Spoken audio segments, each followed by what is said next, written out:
Hello friends, இன்றைக்கி நம்ம வீட்டில் சண்டே ஸ்பெஷலாக சுவையான நாட்டுக்கோழி குழம்பு என்னோடய ஸ்டைலில் எப்படி செய்யணும்னு பார்க்கலாம் வாங்க.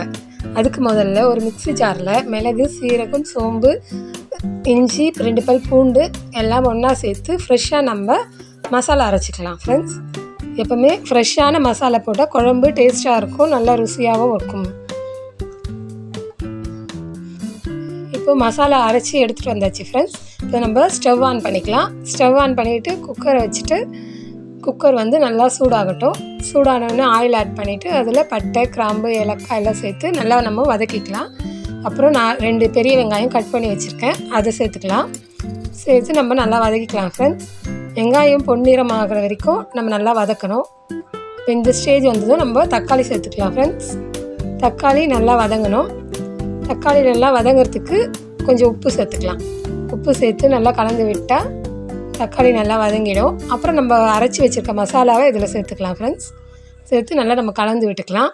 கலந்து விட்டுட்டு அப்புறம் மஞ்சத்தூள் 2 ஸ்பூன், கரம் மசாலா, தனியாத்தூள் 2 ஸ்பூன் போட்டு எல்லாம் நல்லா சேர்ந்து மிக்ஸ் பண்ணி விட்டுடலாம் ஃப்ரெண்ட்ஸ். மிக்ஸ் பண்ணிவிட்டு இப்போ குழம்பு மிளகாத்தூள் 2 ஸ்பூன் சேர்த்துக்கலாம். சேர்த்துட்டு நல்லா கலந்து விட்டுடலாம். கலந்து விட்டுட்டு இப்போ நம்ம ஃப்ரெஷ்ஷாக கழுவி வச்சுருக்க சிக்கனை இதில் சேர்த்துக்கலாம். நாட்டுக்கோழியை இதில் சேர்த்துக்கலாம் ஃப்ரெண்ட்ஸ். சேர்த்து நல்லா மசாலாவோடு மிக்ஸ் ஆகும்படி நம்ம வதக்கி விட்டுடலாம்.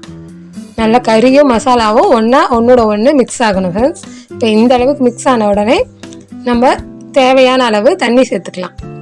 தண்ணி சேர்த்துட்டு தேவையான அளவு உப்பு சேர்த்துக்கலாம் ஃப்ரெண்ட்ஸ். உப்பு சேர்த்து இன்னும் நல்லா மிக்ஸ் பண்ணி விட்டுடலாம். மிக்ஸ் பண்ணி விட்டுட்டு பாருங்கள், இப்போ இந்த அளவுக்கு இருந்ததும் நம்ம குக்கர் மூடி வச்சிடலாம்.